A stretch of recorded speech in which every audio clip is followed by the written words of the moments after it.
नमस्कार दोस्तों, राधे राधे, जय श्री कृष्णा। स्वागत करती हूँ आपका मेरे इस चैनल पर। मैं हूँ सपना कंवर। आज इस वीडियो में कार्तिक मास की चतुर्दशी, जिसे बैकुंठ चतुर्दशी कहते हैं, की पावन कथा सुनाती हूँ। किसी भी पूजा व्रत में उस दिन का विशेष महत्व होता है तथा विशेष विधान या फल होता है। कार्तिक चतुर्दशी को सुबह पूजा के समय इस कथा को ज़रूर सुने। ये कथा बहुत फलकारी होती है तथा बहुत ही पावन है। इसे प्रेम भाव से ज़रूर सुनना चाहिए। शास्त्रों के अनुसार कार्तिक चतुर्दशी को व्रत भी किया जाता है और नदी, सरोवर, तालाब के किनारे 14 दीपक जलाए जाते हैं। इसलिए ये मैंने दीपक निकाले हैं, इनको साफ करके रखा हुआ है। अब इनके अंदर हम तेल डालेंगे और बत्ती लगाएंगे और आगे की कथा कहती हूँ।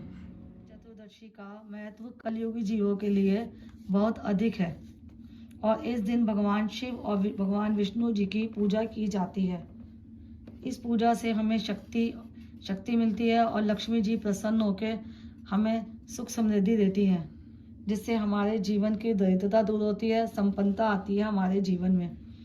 देव शयनी एकादशी से देव उठनी एकादशी तक भगवान विष्णु राजा बलि के यहाँ विश्राम करने जाते हैं। इसीलिए इन दिनों में शुभ कार्य नहीं होते। उस समय सत्ता भगवान शिव के पास होती है और बैकुंठ चतुर्दशी के दिन भगवान शिव ये सत्ता भगवान विष्णु को सौंपकर कैलाश पर्वत पर लौट आते हैं। जब सत्ता भगवान विष्णु के पास आती है तो सभी शुभ काम शुरू हो जाते हैं। इसी दिन को बैकुंठ चतुर्दशी या हरिहर मिलन कहते हैं। भगवान विष्णु शिव का पूजन करने काशी पधारे और वहाँ मणिकर्णिका घाट पर स्नान कर उन्होंने 1000 पुष्प कमल से भगवान शिव जी का पूजन करने का संकल्प लिया। लेकिन जब वह पूजन करने लगे तो एक पुष्प महादेव ने उनकी भक्ति की परीक्षा लेने के भाव से पुष्प को कम कर दिया, क्योंकि इसमें 108 पुष्पों से पूजा करी जाती है, जो भगवान विष्णु जी भगवान शंकर जी की करना चाहते थे। तो उन 108 में से भगवान शिव ने सिर्फ ये सोचा कि एक पुष्प मैं कम करता हूँ तो देखता हूँ कि कैसे भगवान जी पूजा करते हैं। भगवान विष्णु जी पूजा करते समय जब उन्होंने देखा कि एक कमल पुष्प कम है तो उन्होंने सोचा इस तरह से तो पूजा मेरी अधूरी रह जाएगी।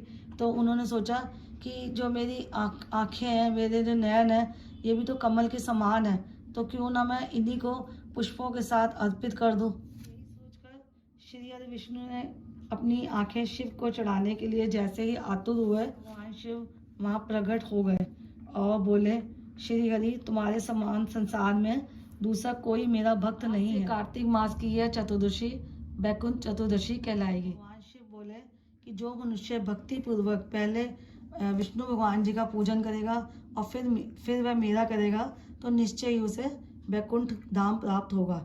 इसी के साथ भगवान शिव ने करोड़ों सूर्य की क्रांति के समान वाला सुदर्शन चक्र भगवान विष्णु जी को भेंट स्वरूप दिया। और इसमें एक और दूसरी चीज़ भी है कि वैसे तो हम विष्णु भगवान जी को तुलसी अर्पित करते हैं डेली, ये सब जानते हैं कि भगवान विष्णु को तुलसी प्रिय है और उनके 40 ग्राम स्वरूप के साथ ही उनका विवाह हुआ है भगवान विष्णु का। और भगवान शिव को बेलपत्र चढ़ाए जाते हैं, चाहे कोई भी कुछ भी पूजा हो, कुछ भी हो तो बेलपत्र चढ़ाए थे। लेकिन जो बैकुंठ चतुर्दशी है सिर्फ आज के दिन ही भगवान शिव को तुलसी और भगवान विष्णु जी को बेलपत्र अर्पित करते हैं। सिर्फ इसी दिन ये विधान है और ये पुराणों में भी लिखा गया है, भागवत महापुराण में भी है, स्कंद महापुराण में भी है। तो ये कई पुराणों में मैंने खुद पढ़ा है। तो इसलिए आज के दिन भगवान विष्णु को आप बेलपत्र अर्पित करें और भगवान शिव जी को आप तुलसी दल अर्पित करें, कुछ मिष्ठान का भोग लगाएं। इस तरह से 14 दियों को लेकर आप उनमें तिल्ली का तेल या देसी घी डालें और रात को 11 बजे के बाद इन दियों को जगाएं, क्योंकि ये दिए रात को जगाते हैं। और जो सुबह हम दिए जगाते हैं 14 दिए, वो जैसे तालाब, नदी, जो मैंने आपको कथा में पहले ही बताया है, वो उस तरह से सुबह जगाए जाएंगे। लेकिन ये रात को जगाने का महत्व है।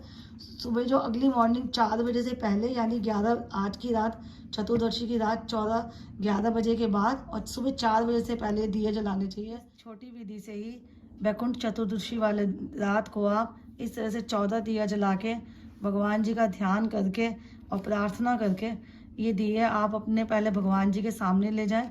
उसके बाद अपने घर की जो आपकी चौखट होती है उस चौखट पर रखने हैं दिए को, और इस थाल के साथ ही रखना है, थाल के नीचे, थाल से नीचे नहीं रखने दिए, तो थाल समेत रखना है और भगवान जी को धन्यवाद करना है। और उसके बाद जो गलती हो गई हो पूजा के दौरान उसके लिए क्षमा भी मांगनी है। तो इस वीडियो को मैं यहीं एंड करती हूँ। राधे राधे, जय श्री कृष्ण।